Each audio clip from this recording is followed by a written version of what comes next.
Seni sering dianggap sebagai jembatan yang menghubungkan berbagai pengalaman dan perspektif manusia. Dari lukisan klasik hingga teater modern, seni tampaknya memiliki kemampuan untuk menyentuh hati dan pikiran banyak orang.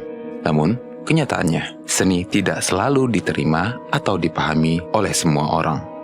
Apa yang membuat sebuah karya seni begitu berpengaruh bagi sebagian orang, sementara bagi yang lain terasa asing atau bahkan membingungkan? Mari kita telusuri mengapa seni tidak selalu bisa menjadi pengalaman yang universal, dan bagaimana berbagai faktor dapat memengaruhi cara kita mengapresiasi karya seni. Ayo kita mulai.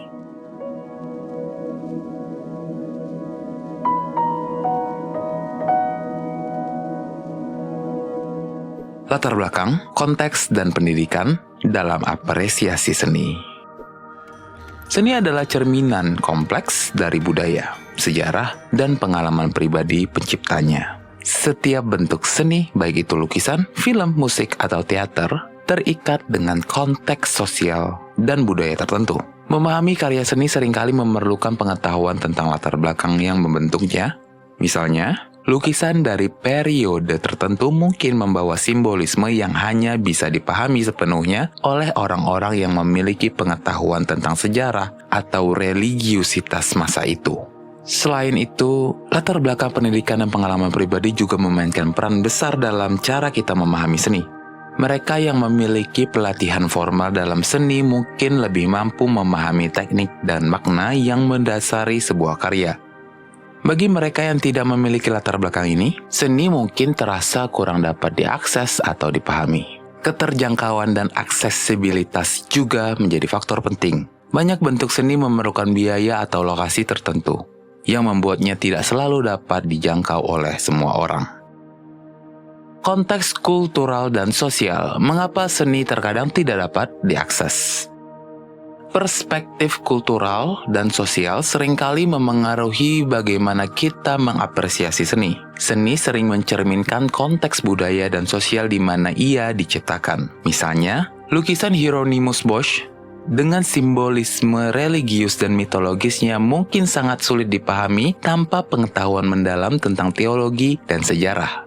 Karya seni ini bisa sangat terkait dengan konteks religius dan sosial pada zamannya, sehingga hanya mereka yang familiar dengan konteks tersebut yang bisa benar-benar mengapresiasi maknanya. Begitu pula dengan film seperti Parasite oleh Bong Joon-ho, yang mengkritik struktur sosial dan ekonomi di Korea Selatan dengan mendalam. Meskipun banyak orang di luar Korea Selatan menganggap film ini sebagai karya seni yang luar biasa, tidak semua penonton internasional dapat sepenuhnya memahami kritik sosial yang disampaikan tanpa pengetahuan tentang masyarakat Korea Selatan. Film ini menunjukkan bagaimana konteks budaya dan sosial dapat memengaruhi pemahaman dan apresiasi terhadap seni. Pendidikan dan pengetahuan seni kunci untuk mengapresiasi karya. Pendidikan dan pengetahuan seni memainkan peran penting dalam cara seseorang mengapresiasi karya seni. Jika seseorang memiliki latar belakang pendidikan seni, mereka mungkin dapat memahami teknik dan filosofi yang mendasari sebuah karya. Misalnya, seseorang yang memahami teori musik dan sejarah musik akan lebih dapat menghargai kompleksitas simfoni Beethoven daripada pendengar biasa yang hanya merasakan aspek emosional dari musik tersebut. Begitu pula dengan seni visual, seperti lukisan Jackson Pollock, yang dikenal dengan teknik action painting-nya. Bagi mereka yang tidak familiar dengan teori seni modern dan abstrak, lukisan Pollock mungkin terasa membingungkan. Tanpa pemahaman tentang bagaimana Pollock menggunakan gerakan tubuhnya dalam proses kreatifnya, penonton mungkin hanya melihat lukisan ini sebagai kumpulan garis dan warna yang acak tanpa memahami inovasi yang terlibat. Pengalaman pribadi, seni yang sangat subjektif.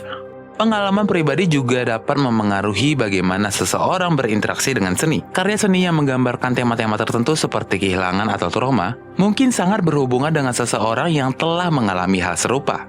Misalnya, film Eternal Sunshine and the Spotless Mind yang mengeksplorasi tema tentang memori dan hubungan bisa terasa sangat kuat bagi seseorang yang pernah mengalami masalah serupa dalam hubungan atau memori mereka.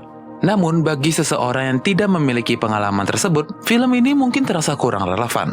Karya seni yang berbicara tentang pengalaman yang sangat spesifik seringkali tidak dapat menjangkau audiens yang tidak memiliki latar belakang atau pengalaman yang relevan.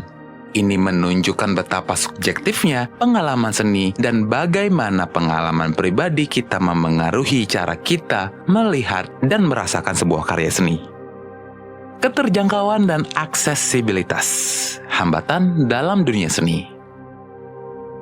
Keterjangkauan dan aksesibilitas juga merupakan isu penting dalam dunia seni. Banyak bentuk seni seperti tiket teater yang mahal atau karya seni di galeri memerlukan biaya tinggi yang dapat membatasi akses. Selain itu, lokasi geografis juga memengaruhi aksesibilitas. Banyak galeri seni, museum, dan teater terletak di kota besar. Sementara orang-orang di daerah pedesaan atau terpencil mungkin memiliki akses yang sangat terbatas. Meskipun teknologi digital telah meningkatkan aksesibilitas seni melalui platform online, masih ada kendala seperti infrastruktur digital yang memengaruhi seberapa banyak orang dapat mengakses seni secara virtual. Hal ini menunjukkan bahwa meskipun ada kemajuan dalam cara kita mengakses seni, masih banyak tantangan yang harus diatasi untuk membuat seni lebih dapat dijangkau oleh semua orang. Contoh kasus: film, televisi, seni pertunjukan, dan seni rupa. Contoh kasus dari berbagai bentuk seni dapat membantu menjelaskan mengapa seni tidak selalu diterima oleh semua orang. Film Eternal Sunshine of the Spotless Mind 2004 menggabungkan drama romantis dengan sains fiksi untuk mengeksplorasi tema memori dan hubungan dengan cara yang sangat unik. Dengan narasi yang kompleks dan visual yang tidak konvensional, film ini menawarkan pengalaman mendalam namun mungkin sulit dipahami oleh penonton yang tidak siap menghadapi struktur cerita yang tidak biasa. Serial televisi Twin Peaks 1990 hingga 1991 oleh David Lynch dan Mark Frost adalah contoh seni televisi yang eksperimental. Dengan narasi surreal dan simbolisme mendalam, serial ini menawarkan pengalaman menonton yang sangat berbeda dari serial televisi pada umumnya. Bagi mereka yang menikmati eksperimen dalam televisi, Twin Peaks bisa sangat mengesankan dan menarik. Namun, bagi penonton yang mengharapkan cerita yang lebih tradisional, serial ini bisa terasa membingungkan dan kurang memuaskan.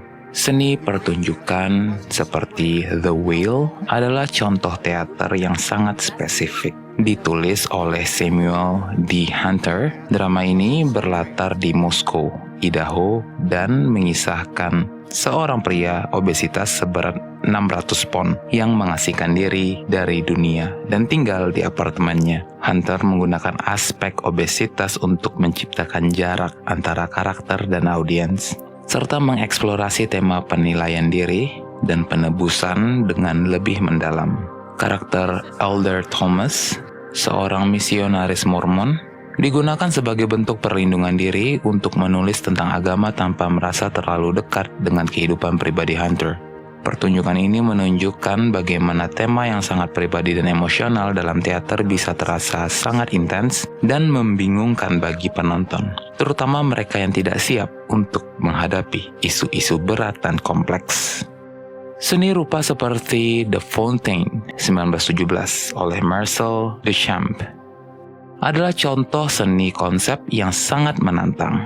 Dengan menggunakan urinoir sebagai karya seni, Duchamp memprovokasi pandangan baru tentang apa yang bisa dianggap sebagai seni. Bagi banyak orang, terutama mereka yang tidak familiar dengan teori seni kontemporer, karya ini bisa terasa sangat provokatif dan sulit diterima. Ini menunjukkan betapa radikalnya inovasi dalam seni rupa bisa membuat penonton merasa terasing jika mereka tidak siap untuk menerima pandangan yang sangat berbeda tentang apa itu seni. Kesimpulan, seni dan keragaman pengalaman. Seni dengan segala keanekaragaman dan kompleksitasnya memang tidak selalu bisa diterima atau dipahami oleh semua orang. Berbagai faktor seperti konteks budaya, latar belakang pendidikan, pengalaman pribadi, dan aksesibilitas berperan penting dalam bagaimana kita mengapresiasi karya seni. Memahami bahwa seni memiliki dimensi subjektif dan kontekstual membuat kita lebih menghargai keragaman dalam pengalaman seni. Meskipun seni mungkin tidak selalu bisa menjadi sesuatu yang universal, itu adalah bagian dari keindahan dan kekayaan seni itu sendiri. Setiap orang memiliki cara mereka sendiri dalam merasakannya. Dengan segala keunikan dan tantangannya, seni tetap menjadi jembatan yang menyatukan kita dalam pemahaman dan pengalaman yang berbeda.